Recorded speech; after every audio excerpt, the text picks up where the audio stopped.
Welcome to the LA Business Podcast, your destination to hear stories of how businesses grow and scale. I'm Robert Brill, CEO of BrillMedia.co and the host of this podcast. Now, let's jump right into this week's interview. Hey everyone, welcome to another episode of the LA Business Podcast. Today our guest is Angela Ficken, psychotherapist and entrepreneur. Angela, thank you for being here. Over the last 3 years, you've turned your practice into a business that sells products and courses. Your course is called Breaking Every Day into Slivers Not Chunks.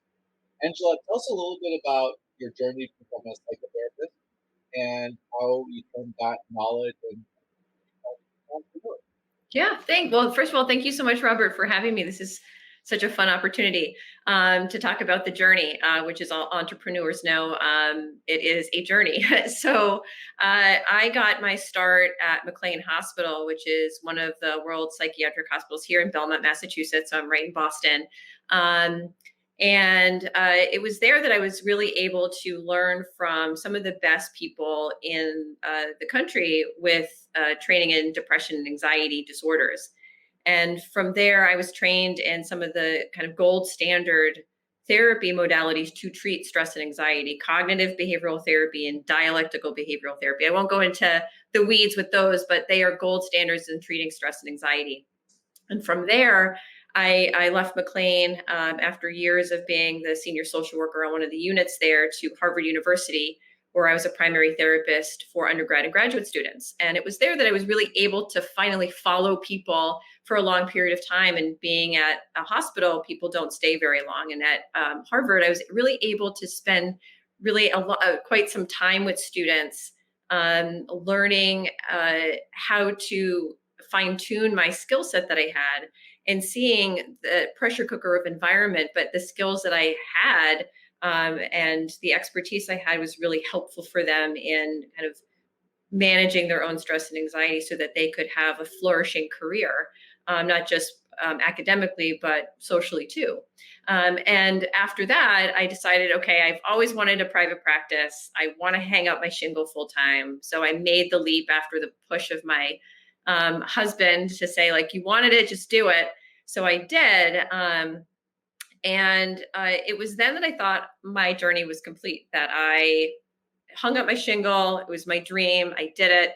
And little did you know that was just the beginning. That was just the beginning. And at that point, what ended up happening is that people were coming to me from all over the Boston area. It wasn't just students. It was people in the startup world, people in the financial realm, new law associates, people just kind of going into high stress jobs for the first time and really kind of figuring out, like, how do I manage everything that's coming to me?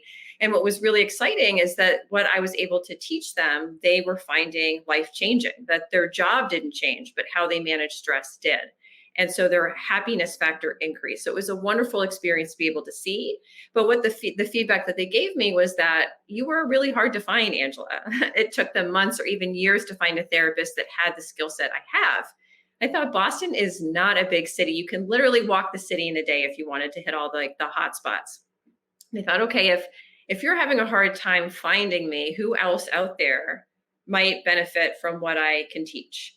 And that's when I went from just hang up my shingle to the entrepreneur world of writing articles, creating a blog post, and trying to get the message out there that you don't have to sit in a pot of stress. There are actually effective skills out there that can be essentially life-changing, and you will have them for the rest of your life. And how do I get this to as many people who would be interested? And it doesn't have to be necessarily in Boston where you have to see me in my office, but you can be anywhere. And that's why I decided to create different products to help people get access to what I can teach, knowing that you don't have to see me in my office to get what I can give.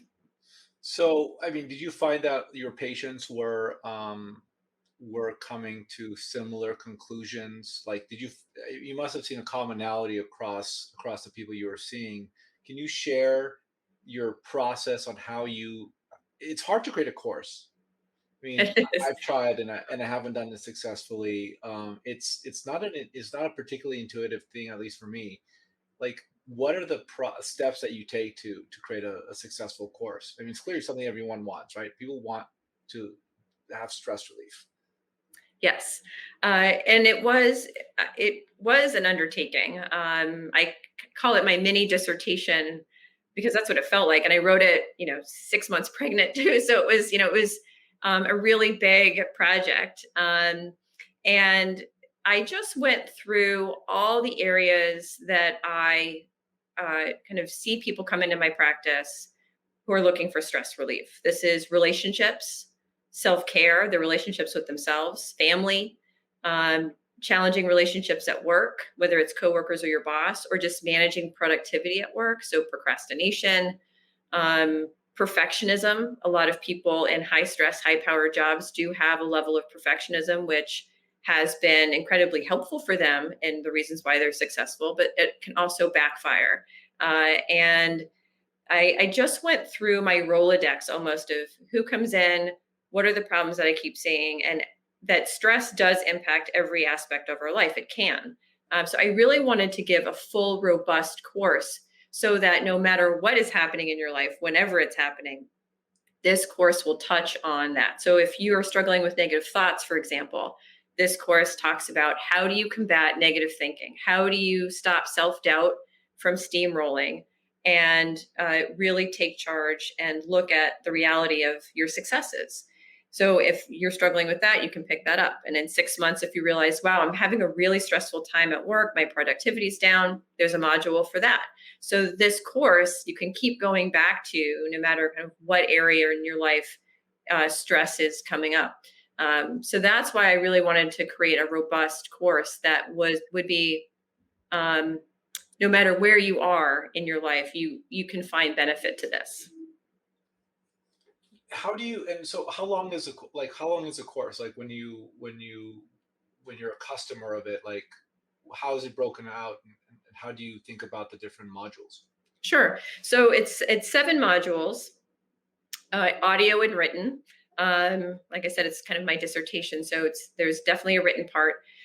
Each piece goes through several examples of different types of stress. So, for example, one is sleep and how sleep impacts gets impacted by stress, and I go through many different examples of how that can happen for people, how that gets triggered, whether it's difficulty falling asleep, interrupted sleep, or early morning awakening, and sometimes it's all three, which is really awful. But that each module comes with skills specifically tailored to looking at that. So I will walk through both for audio and written, whatever method helps you kind of learn the best, to walk through like how do you try these skills so you can get better sleep. Wow, that's so important. I This morning, as we're recording this, I was in front of my computer at 4:15 in the morning. My dog woke me up. I just didn't go back to sleep. Yes. That's cool. So I get it. That's Yes. particularly resonant for me right now. Yeah. And we all do. It's like I mean, I specialize in stress and anxiety. Doesn't mean I'm immune from it. I have to practice my skills sometimes on the regular. But the important thing is once you have your toolbox of skills, you can always access them. So I know when I'm up at 4:50 in the morning, I look at the alarm. I'm like, oh, it hasn't even gone off. I look at the clock and it's 4 or 5 o'clock in the morning. I have an idea of what I can pull from that gets me back to sleep pretty quickly. And that's helpful. So it doesn't mean that it's never going to happen. It's just more of like when it does happen, you know exactly what you can use that will help you kind of get back to sleep so you can get some good quality sleep again. Did you work with a specialist to help you create the course? I mean, not the content of the course, but like how to structure it, because that's always fascinating for me. Yeah. So my everything person, Kristen Marquette of Marquette Media, she is I call her my business partner. She does a tremendous amount of work for me. We're like a team of two. And she told me, you need to write a course. The information I have, she's like, this could be really helpful for people. And I didn't know that there were online courses. Again, me with my shingle up, I thought that's as far as it went. So she really helped me go through, like, here are what's everything that you want to share? And then she did the course creation. I wrote it, I did the audio, and she did everything else, and really helped kind of coach me through what I needed to say, the kind of outline of it, how it looks like. It's really trying to make it an easy course that's accessible, and not get too in the weeds. And she was really instrumental in that. So she is, like I said, she is my everything. And what is your, Yeah. Angela, what is your go-to market strategy? How long has the course existed in the marketplace? So the course has been around for about a year, and our biggest area has been Pinterest, and a lot of our foot traffic has been through that area, which has been really phenomenal. And we do a lot of infographics, our own infographics. So I will create them, and Kristen will design them and pin them. My newsletters go up there. I write a newsletter every month. So that's been one of the main areas for our marketing that's been really wonderful. Or is it organic posting? Yes. Yeah. Yes. So it's organic posting. You're posting infographics. So you're really so tell us a little bit more about the marketing strategy. I mean, really, what we're interested in on this podcast is what types of interesting things entrepreneurs are doing and how they're growing and scaling those businesses. So this is fantastic. Yeah. So with the infographics, Kristen will say, "Hey, you had a lot of hits on your newsletter about." So, for example, my newsletter that just came out this week is on setting boundaries and setting limits. So, for example, a lot of women have difficulty saying no to things, and that can create a lot of burnout, and that can lead to a lot of kind of feeling stressed and irritable and all this other stuff that doesn't feel good. So if you can look at how you set limits and boundaries, that can be so helpful. So in my newsletter, I talk about how if you need to set some personal boundaries, and what are some ways that you can say no and not feel bad about it. So, for example, that newsletter might have some nice nuggets of information. Kristen and I will create an infographic, and then she does her magic on Pinterest. And then once that gets sent out into Pinterest land, people can click on that, and that goes right to my website. So people can sign up for my newsletters. People can take a look at the other products that I have, and just kind of get to know me a little bit better.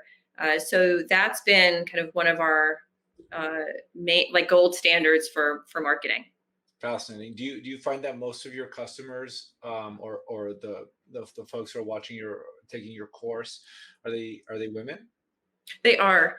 The main yes, the main kind of demographic are women, and primarily in people that I tend to see in my practice, kind of in high stress jobs, really looking for strategies that are going to be effective, and they're something that they can learn on the quick, knowing that they might not have the hour for me, but that they want the tools that I can teach. Got it. And when you're if I take a step back and look at the totality of your career, it seems like there's two key elements. There's the psychotherapist component, and there's the entrepreneur component. Tell us about, like, when you go back to hanging up your shingle and you're seeing patients, what how do you grow? Tell us about how you grow that business. And I want to see if what overlaps and similarities there are with the entrepreneurship side, because being a psychotherapist is also being a business owner, right? Like, Yes. you have all the same challenges of P&L and time management and process and all that stuff. Right. Your own marketing, referrals, right? Like, how do you keep it growing? How do you keep it steady? Being a psychotherapist, I mean, and this is entrepreneur world anyway, like, the hustle never ends. Like, you're always hustling. Your next client that you see, when that wraps up, like, who's coming in the door? So you have to kind of keep it fresh. And everybody does it differently in my field. But I had a couple of risks, I guess I should say, that went well for me, leaps of faith. So the first is when I went from Harvard to private practice, I was on insurance. And I felt like that was a nice way to transition because I was guaranteed a certain amount of people coming into my office, people wanting to use insurance, and I took insurance. And so that filled my practice pretty quickly. Also, people from Harvard wanted to continue to follow me, which they could. And within, a few months of being in full-time practice, I was full. And then I was doing that steady for about 2 years. Time blurs, but I think it was about 2 years. And some of my mentors were telling me they weren't on insurance. I should consider getting off insurance. It would not only increase my income, but it would be more free in the sense that I wouldn't have to be beholden to insurance companies for diagnosis codes and kind of being told how often I could see somebody. So there are a lot of rules when you're involved in insurance. And it would be kind of a freeing moment for my career. And I had heard that for a long time, but I was nervous. I was nervous to, what might happen to my practice. I didn't know if this was going to work or not. And then again, loving push of my husband, he comes in here a lot in my life of kind of life transitions and saying, just do it. So I did. And it was honestly the best move I made for my practice, because at that point I wasn't beholden to insurance in terms of how often I could see somebody for how many sessions. That just opened up the door, but my income also increased. So I felt more empowered. I felt more free to kind of think about, now what do I want to do? And that's kind of when the entrepreneur next step came in, where I decided like, hey, why don't I try writing? That is something that I've always enjoyed. People seem to like the strategies I'm teaching. Let me try writing a blog and see what happens. And that's kind of how that trajectory grew up.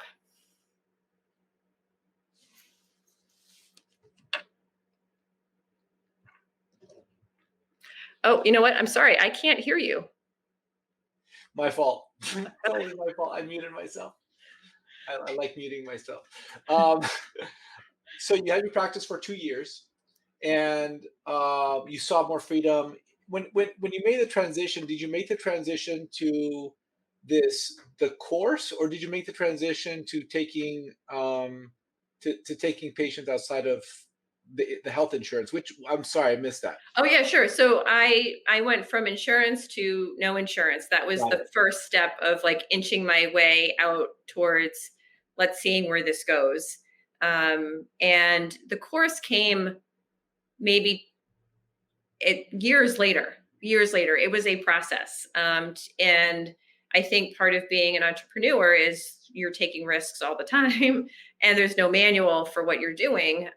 No one's training you. This is how you be an entrepreneur. But it's constantly going outside of your comfort zone. So Kristen was telling me, you need to do this course. You need to do this course. You need to do this course. I'm like, yeah, okay. Let me just get comfortable over here.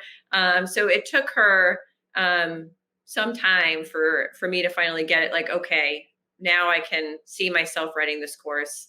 Of course, when I'm 6 months pregnant, about to have a child, sure, why not? But I think it made me anxious to write this course. Is it going to be good? What do I put in it? How do I do this? And I think everything in my career previous to that kind of got me to the moment where I could say like, okay, now I feel confident I can write this course and I think it can be good. As you focus on your psychotherapist, as you were focusing on your psychotherapy practice, were you doing any marketing whatsoever, or was it all referrals? It was all referrals. So Right. yeah, it was people from Harvard, from McLean Hospital. It was through other people I was seeing like, hey, you saw me 2 years ago. Can you see my roommate? I heard you saw so-and-so. Can you see, my friend? So it would come through word of mouth. So that was really my strong referral base for some time. And now it's more people find me on like Google or certain articles I've been quoted on. Somebody found me through Instagram. and started seeing me that way. So it's been interesting to see how I get found now, because it's very different than it was before.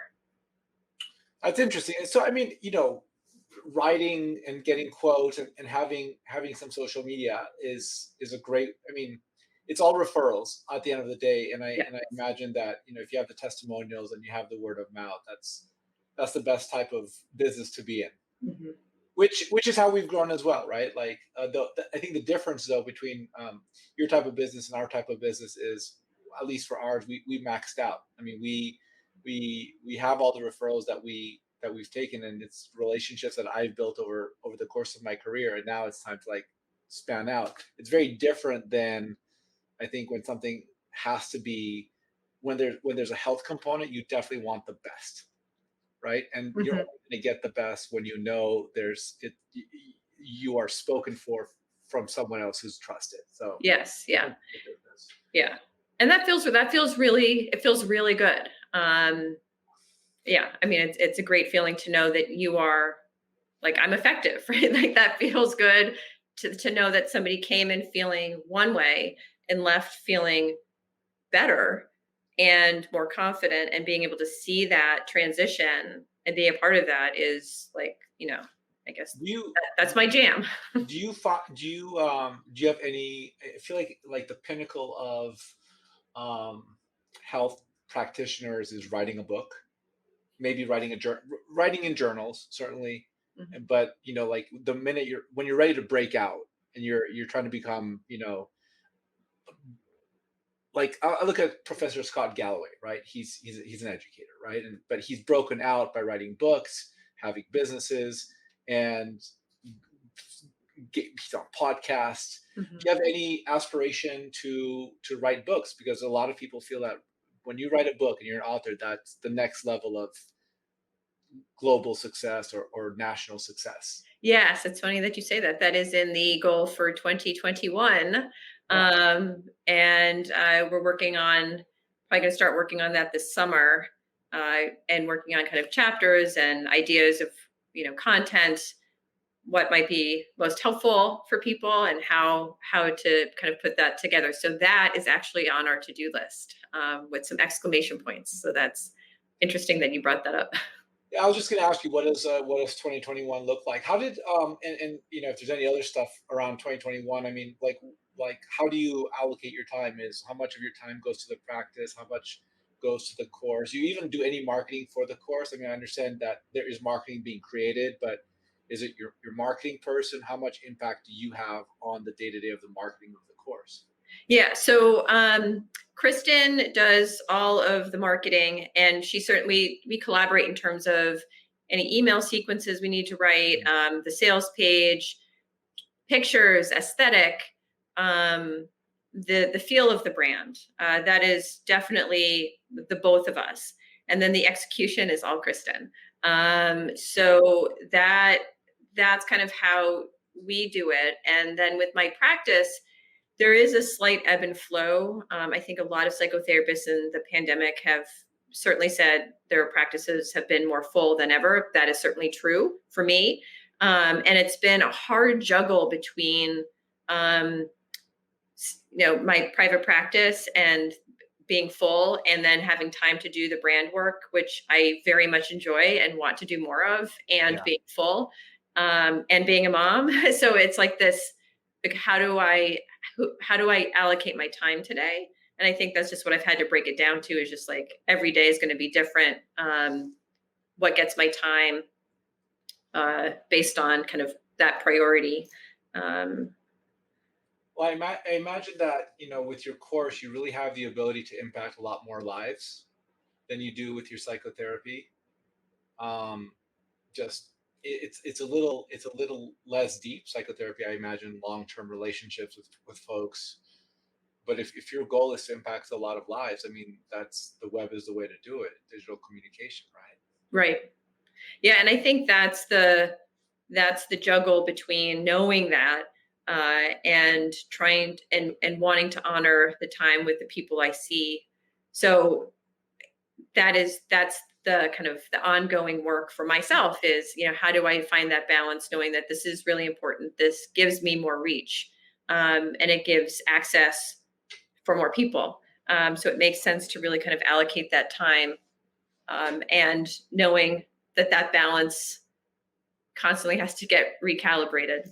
Do you find that the work that you do in your practice informs, like, do you have any intention of creating like a second course or a follow-up course? Like, I imagine your practice is the thing that may inform the insights for the book, a Mhm. second course. Like, how do you does that come organically? Is it happening?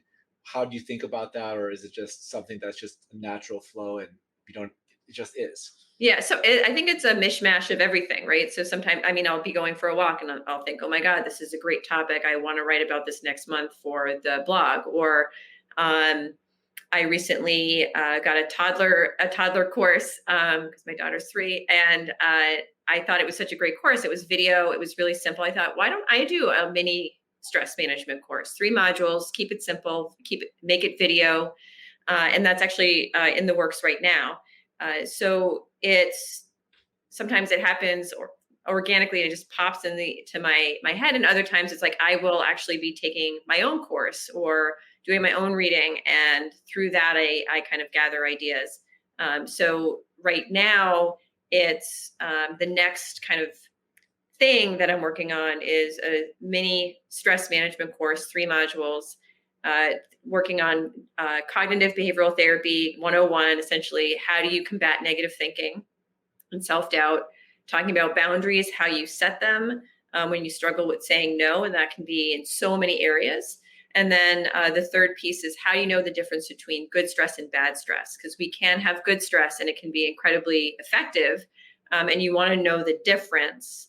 And knowing that can get you different sets of coping strategies, and be a wealth of data and information. So that's essentially the mini course, which is different from the big kahuna of the 7 module stress management course, the breaking every day into slivers not chunks course. So uh, it will be different, in that instead of written and audio, it will be just video, and hopefully have the feel that we're just sitting here having a conversation, talking about as if you're in session with me. That's very interesting. What for business owners, entrepreneurs, senior executives, what's one or two things you can leave us with about how to think about stress?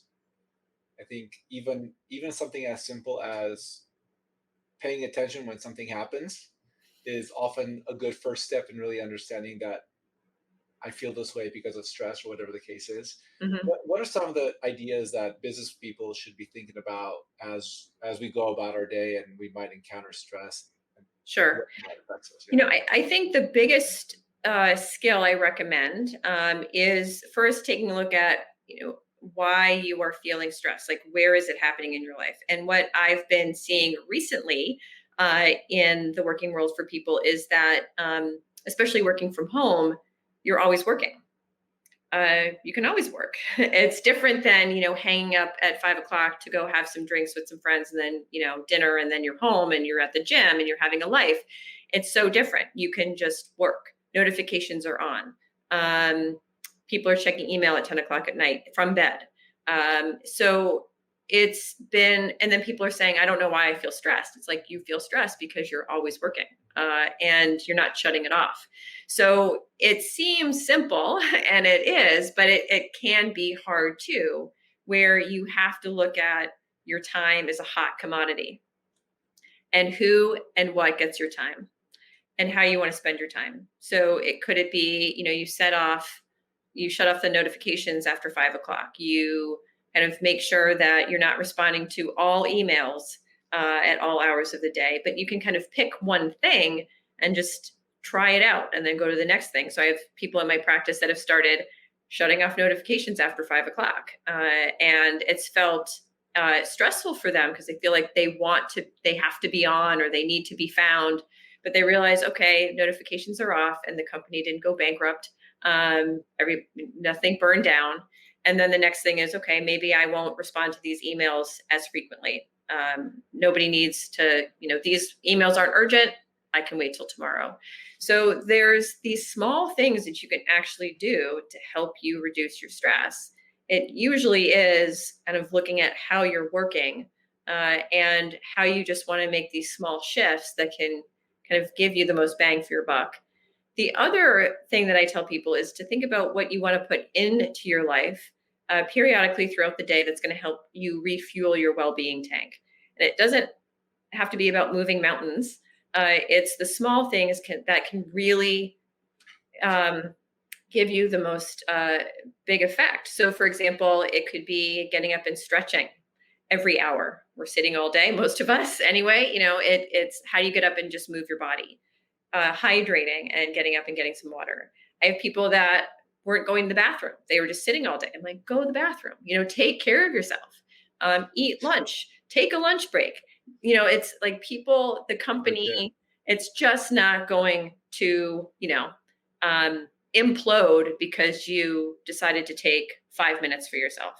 And as they started to slowly inch towards that, they realized like, oh, not only do I feel better because I'm doing more things for myself, I'm actually more efficient. I'm working less. I'm more efficient because I have more in my well-being tank. And the company is not, falling to pieces. So it's those small things that I think are tangible for people because they're not big risks, but they offer big results. And if people want to sign up for this course, it sounds like a fantastic course. What's the URL? Sure. So there's two. If people want to check out my website, it's progresswellness.com. Mm-hmm. And then the course website is worriedtowellbalanced.com. Worriedtowellbalanced.com. Let me scroll that right now. progresswellness.com and worriedtowellbalanced.com. Angela Ficken, thank you so much for being with us today. It's great to talk about stress. It's a thing that affects all of us, and it sounds like you're the person to talk to when we're feeling uncomfortable in our own skin. Sure, come on by anytime. And thank you so much. This was such a fun conversation. I appreciate it. Thanks for being on the show. Have a good one. Thank you too. Thank you for listening to this episode of the LA Business Podcast. If you like what we're doing on this podcast, please consider subscribing on Apple or Google Play, leaving a 5-star review, and sharing with your friends. If you have any questions, comments, or recommendations for a guest you'd like to hear on this podcast, please email me, robert@brillmedia.co. Thank you. Have a fantastic day.